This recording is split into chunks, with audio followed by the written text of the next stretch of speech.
I turned 21 on what should have been the happiest day of my life since Mom passed. Dad and I had grown even closer after her death, leaning on each other through the grief. Then Natalie came along when I was 17. At first she seemed perfect, carrying exactly what Dad needed. But something changed as my birthday approached. I felt it during dinner that night, the strange tension, the way Natalie watched me when Dad wasn't looking. I never imagined that within hours, a terrible accusation would tear my family apart. Let me know where you are watching from. Hit that like button and subscribe before I tell you how my stepmother's false accusation stole 7 years of my life that I can never get back. I had a pretty normal childhood until I was 14. That is when my mom lost her battle with cancer after fighting for almost 2 years. It broke both me and my dad, James.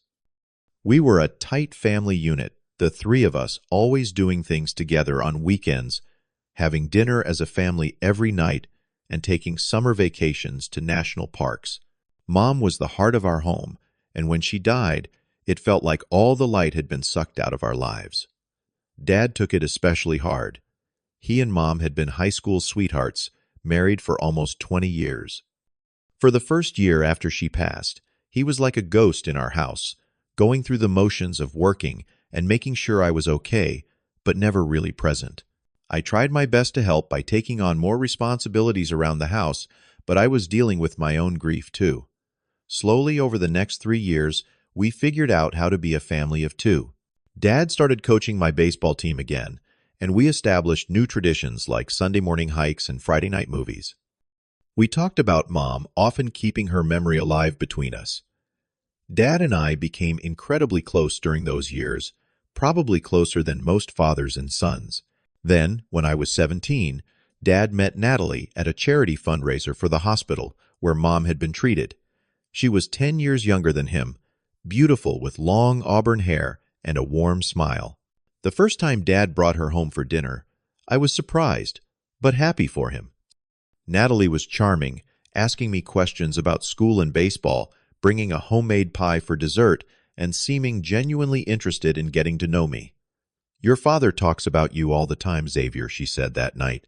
"He is so proud of the young man you are becoming." Over the next few months, Natalie became a regular presence in our lives. She suggested family outings help me with my college applications and seemed to bring back some of the joy Dad had lost when Mom died. 6 months after they met, Dad proposed, and they were married in a small ceremony in our backyard. I was his best man. Looking back now, there were small red flags I either missed or chose to ignore, like how Natalie would casually ask about our family finances during dinner. This house must have been expensive, or college funds must be quite substantial these days, or the way she would make subtle comments about my spending. "Those shoes look pricey for a teenager," she would say with a tight smile when I got new basketball sneakers. But the biggest thing I missed was how her attitude toward me changed after she learned about my inheritance. Mom had come from a wealthy family and had inherited her parents' business, a chain of successful hardware stores across 3 states. She had left her shares of the business, along with some property and a trust fund to me in her will, with the stipulation that I would receive everything when I turned 21. Dad had been named the trustee until then, but the assets were substantial and legally mine once I hit that birthday. Natalie found out about this when she overheard Dad talking to our family lawyer about transitioning the trust to me about 6 months before my 21st birthday. After that, things began to change. Her warmth toward me cooled considerably. She would find reasons to criticize me to Dad, little things at first. I was not helping enough around the house. I was staying out too late.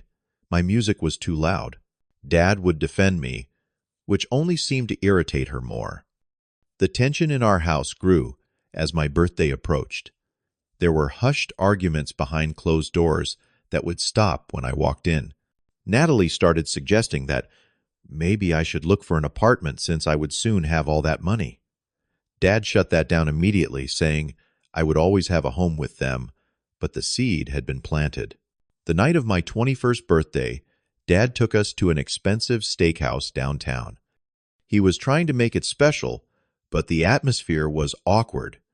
Natalie barely spoke to me, directly answering in one-word responses when I tried to engage her in conversation. Dad kept trying to lighten the mood, reminiscing about Mom and telling stories from my childhood. Each mention of Mom seemed to darken Natalie's expression further. To Xavier, Dad said, raising his glass for a toast, "Your mother would be so proud of the man you have become. I know I am." I saw Natalie's knuckles whiten around her wine glass. She excused herself to the restroom shortly after and was gone for almost 15 minutes. When she returned, her eyes were red, as if she had been crying. The rest of the dinner was tense. Dad mentioned that we would be meeting with the lawyer the following week to transfer the trust and business shares to me. Natalie knocked over her water glass when he said this, claiming it was an accident, as the waiter rushed to clean it up. When we got home, Dad said he needed to run to the pharmacy to pick up his prescription before they closed. Natalie said she was tired and going straight to bed. I went to my room to call a few friends who had sent birthday messages. 20 minutes later, I heard sobbing from downstairs. Concerned, I went to investigate and found Natalie in the living room, her blouse torn at the shoulder, her hair disheveled. "What happened? Are you okay?" I asked, genuinely worried. When she looked up at me, her expression changed from despair to fear. "Stay away from me," she screamed. Dad walked in at that exact moment, prescription bag in hand. He looked from Natalie's torn clothing to my confused face, and I saw something change in his expression. "He attacked me." Natalie sobbed, running to him. "I was just going to the kitchen for water, and he grabbed me, tried to force himself on me. He said now that he is 21, he does not have to listen to either of us anymore." I was stunned into silence for several seconds. "What, Dad? That is crazy. I would never." "She is lying," I finally managed to say. Dad's face had turned to stone. "Xavier, what have you done?" "Nothing," I heard her crying, and came down to check on her. She was already like this when I found her, but I could see in his eyes that he believed her. His wife. The woman he had chosen to rebuild his life with. In that moment, the trust and closeness we had built in the years since Mom died shattered. "You need to leave. Now." His voice was cold, distant. "Dad, please. You know me. You know I would never do something like this." I said, "Leave," he shouted. His face contorted with anger and betrayal. "Get out of my house before I call the police." Natalie was watching me over his shoulder, and for just a split second, I saw something in her eyes. Satisfaction. And I knew with cold certainty that this had been her plan all along. I grabbed my wallet and keys, too shocked to even pack a bag. As I walked out the door of my childhood home, I heard Natalie's sobs grow louder, and my father's soothing voice telling her it would be okay, that I would never hurt her again. That night, I slept in my car, unable to process what had just happened. By morning, my phone was flooded with texts from Dad's lawyer informing me that they were filing a restraining order and that all transfer of assets from the trust would be frozen pending investigation of the incident. In the space of 24 hours, I had lost my father, my home, and my inheritance, and I had no idea how I was going to fight back against a lie so perfectly constructed to destroy me. The days following my abrupt exile from home were a blur of panic and disbelief. I parked my car a few blocks from our house, afraid to go too far in case Dad came to his senses and called me. He never did. Instead, I received official paperwork for the restraining order, preventing me from coming within 500 feet of either my father or Natalie. The document detailed Natalie's accusations in clinical language that made me sick to my stomach. With nowhere else to go, I reached out to my best friend from high school, Tyler, whose family let me crash on their couch for a few weeks. I kept thinking Dad would call, would demand to hear my side of the story again. When the shock wore off, the call never came. Instead, what came was a legal nightmare. I learned that Natalie and my father were petitioning the court to block my access to my inheritance indefinitely, citing my dangerous and unstable behavior as evidence that I was not fit to manage the assets my mother had left me.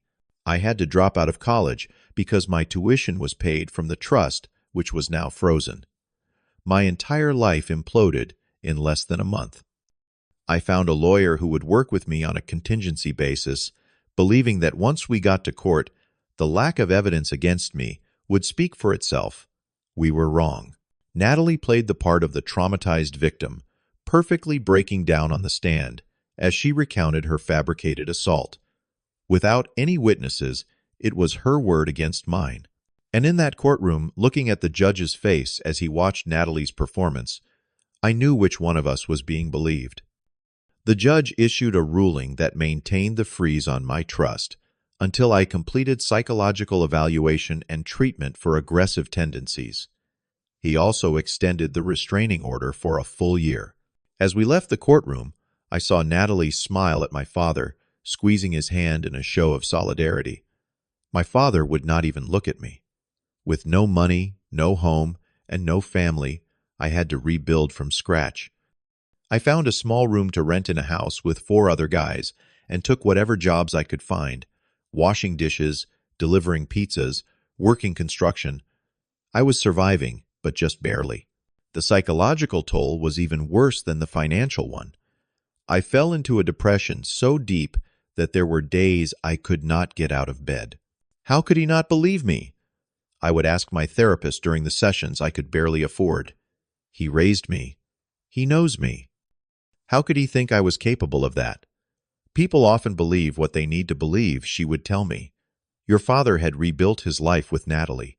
Believing you would have meant losing that.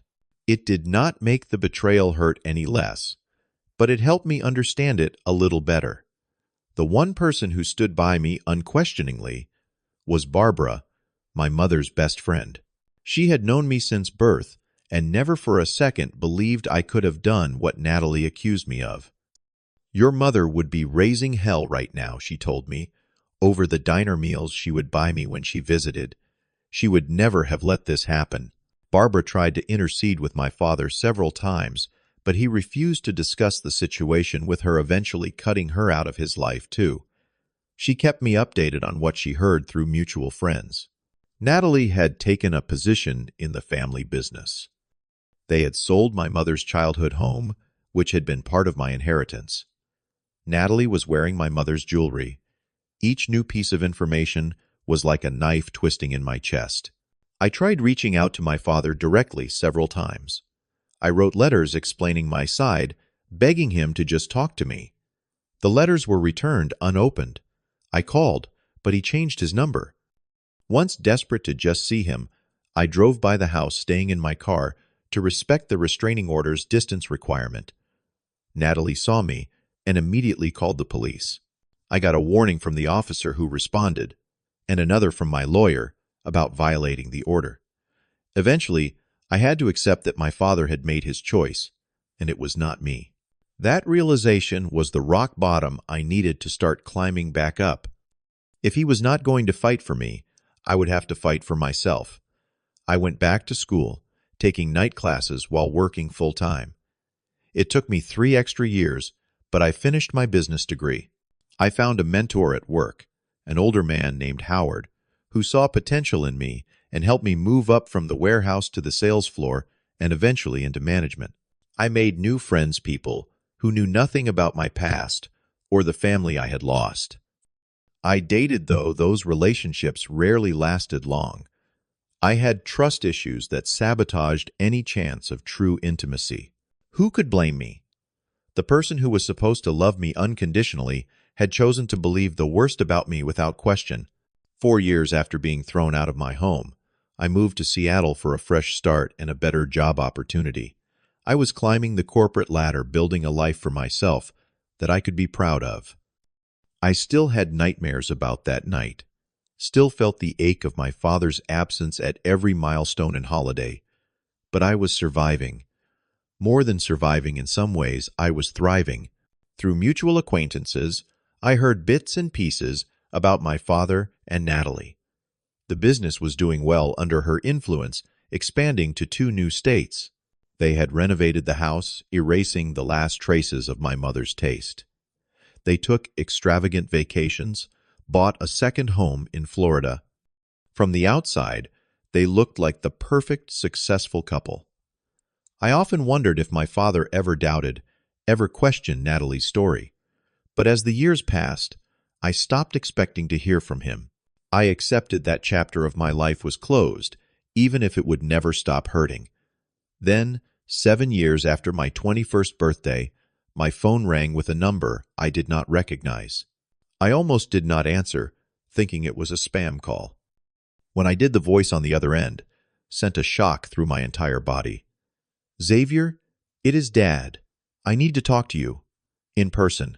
Please." His voice sounded older, more fragile than I remembered.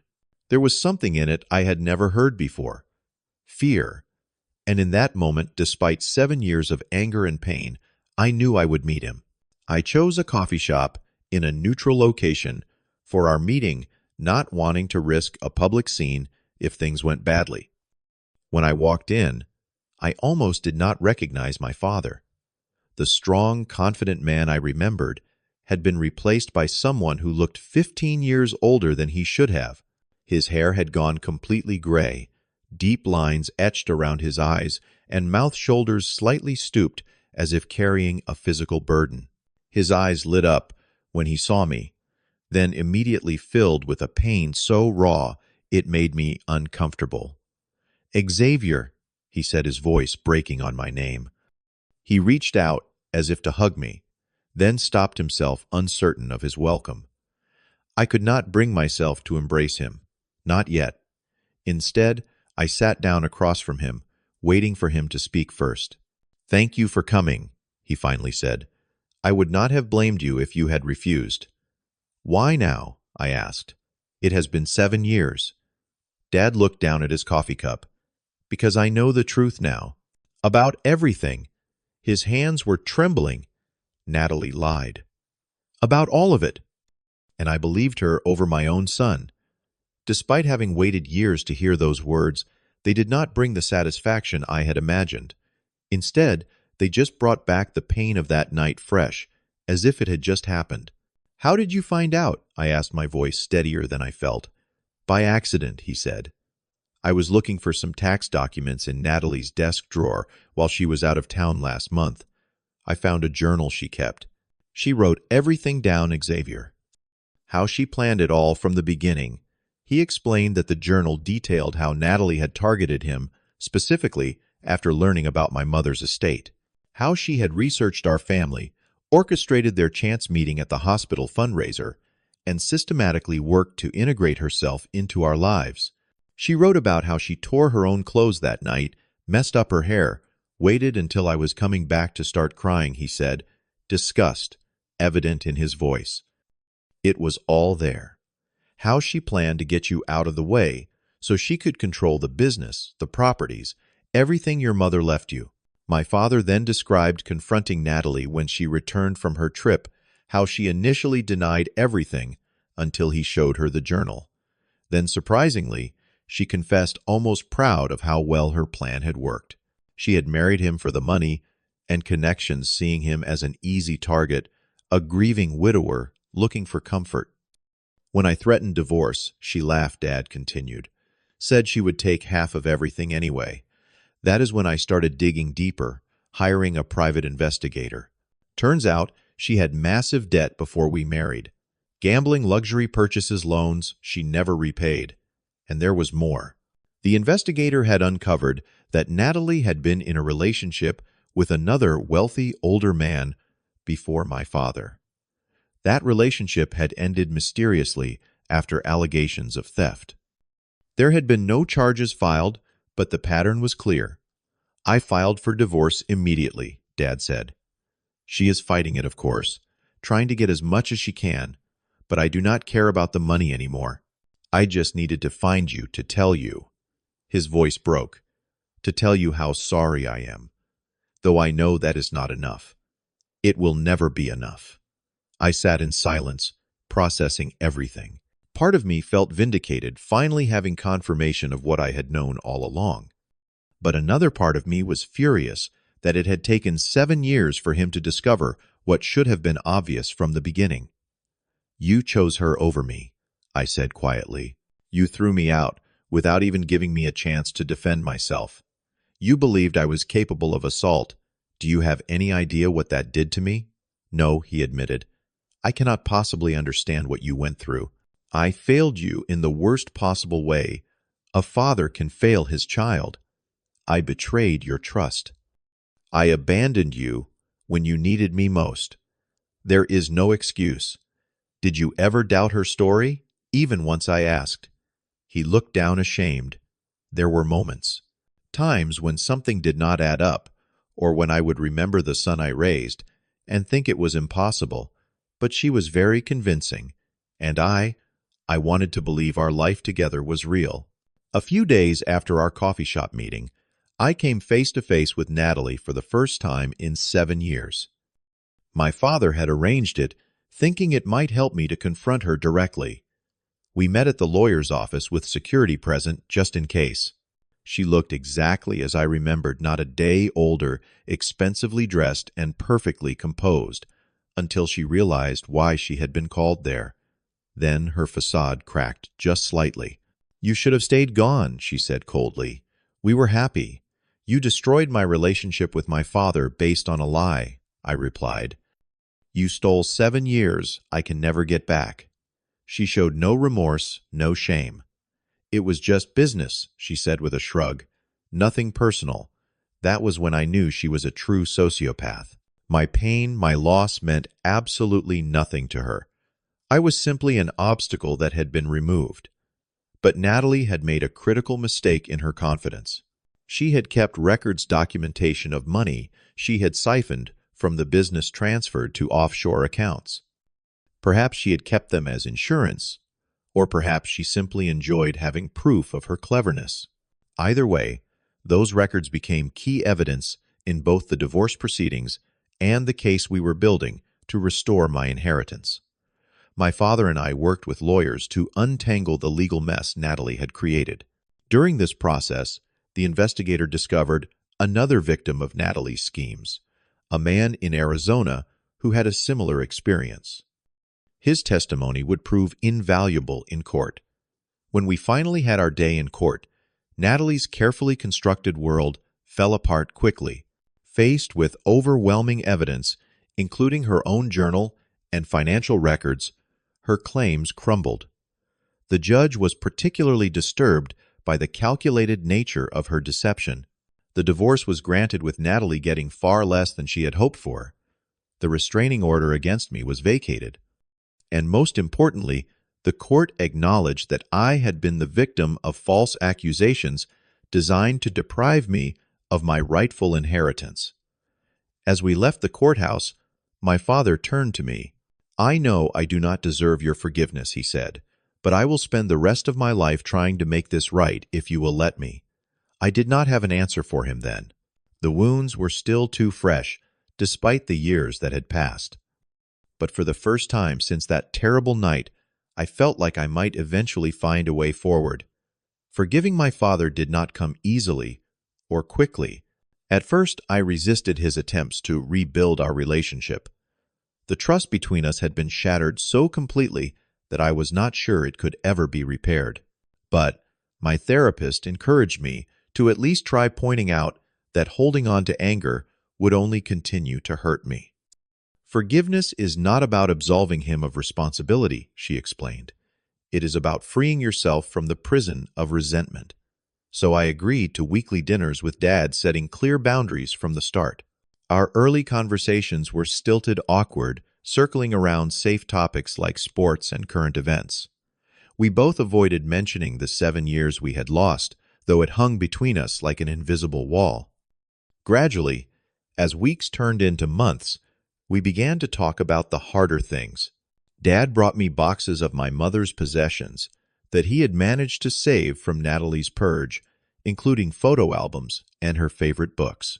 Each item returned was like recovering a piece of my past that had been stolen. She wanted to erase all traces of your mother, he explained, as I looked through the boxes. I should have seen what that meant, but I was blind. The legal battle to restore my inheritance was complicated and lengthy. Natalie had sold some properties, transferred business shares, and depleted accounts. While the court ruled in my favor, actually recovering everything proved challenging. Some assets were gone forever, but we managed to salvage the core of the business and most of the trust fund. Working through the legal issues together gave Dad and me a neutral ground to rebuild on. We spent hours with lawyers and accountants sifting through the damage Natalie had done. Through this process, I came to understand how completely she had manipulated him, using his grief and loneliness against him. What hurt the most was thinking about all the milestones we had missed sharing. My college graduation, my first real job, the promotion that moved me to Seattle, holiday dinners and birthday celebrations. 7 years of ordinary moments that should have brought us closer, but instead had been lost to Natalie's lies. Dad's health had suffered during his marriage to Natalie, especially in the final year as he discovered her deception. He had developed high blood pressure and heart problems, the physical manifestation of the stress he had been under. When he had a minor heart attack 6 months after our reunion, I found myself stepping up to help him through recovery, surprising myself with my capacity to care, despite our troubled history. During his convalescence, we slowly revived old family traditions. Sunday morning hikes when his strength returned. Movie nights with the classic films we had both loved. Conversations about Mom that had been forbidden during the Natalie years. Each shared memory was like a brick in the rebuilding of our relationship. Barbara, my mother's friend, who had stood by me through everything, cried when she saw Dad and me together again. "Your mother would be so happy," she said, hugging us both. "This is what she would have wanted for you two to find your way back to each other." The family business required significant attention to undo the damage Natalie had done. Though I had built a career elsewhere, I took a leave of absence to help Dad stabilize operations. Working side by side in the business my mother had inherited from her parents felt right somehow, like closing a circle that had been broken. During this period of rebuilding, I met Sophia, a financial consultant hired to help restructure the company. Unlike previous relationships that had failed due to my trust issues, this one flourished. Sophia's patience and understanding as I navigated reconciliation with my father helped me open up in ways I had not been able to before. "You are allowed to be happy again," she told me one night. "Your mother would want that for you. And despite everything, I think your father does too." Throughout this journey, I gained a deeper appreciation for the friends who had stood by me during my darkest times. Tyler, whose family had taken me in when I had nowhere else to go. Howard, my mentor, who had given me opportunities when I was struggling to rebuild my life. Barbara, who had never doubted me for a second. They had become my chosen family when my blood ties had failed me. Dad and I worked together to create new legal protections for the business and remaining assets. We updated wills, established clearer trusts, and put safeguards in place that would prevent anyone from ever again taking advantage of our family. I missed all the warning signs with Natalie. Dad confessed one evening as we finished the paperwork. I was so caught up in my own needs that I ignored what was happening right in front of me. "We both missed things," I admitted. "I saw the red flags but did not want to say anything because you seemed happy." That conversation led to a deeper understanding between us about trust, both giving it and earning it back. Dad acknowledged that he would spend the rest of his life trying to deserve my forgiveness, while I recognized that continuing to punish him served neither of us. The experience shaped how I approach all relationships now. I am more cautious, yes, but also more aware of the importance of communication and trust. I pay attention to inconsistencies and trust my instincts when something feels wrong. But I also try not to let past betrayals poison new connections. Natalie eventually moved to another state after the divorce, apparently seeking a new target for her schemes. We heard through the grapevine that she was dating another wealthy older man, but we sent an anonymous letter warning him about her past. Whether he heeded the warning, we never found out. I hope he did. Now, 3 years after reconnecting with my father, our relationship has found a new normal. It is not what it was before Natalie, and it never will be. Some wounds leave permanent scars, but we have built something new from the ruins of what was destroyed, something that honors the memory of my mother while acknowledging the painful journey we have taken. I still have moments of anger when I think about the 7 years that were stolen from us, time that can never be recovered, experiences we should have shared. But I have learned that dwelling on what was lost only prevents me from appreciating what has been regained. If you have ever had to rebuild trust with someone who deeply hurt you, you know it is a daily choice, not a one-time decision. Some days are easier than others. Some wounds heal cleanly, while others continue to ache when the weather changes. But the alternative, permanent estrangement, would have only compounded the victory Natalie almost won. The most important lesson I have learned through all of this is that while we cannot control what happens to us, we can control how we respond to it. Natalie nearly destroyed my family with her lies, but in the end, the truth prevailed. It took longer than it should have, cost more than it should have, but ultimately, what was real, the bond between father and son, proved stronger than the deception that tried to break it. Have you ever had to forgive someone who betrayed your trust? How did you find the strength to move forward? Share your stories in the comments below. And if this story resonated with you, please like and subscribe to hear more real-life experiences. Remember that healing is possible even after the deepest betrayals.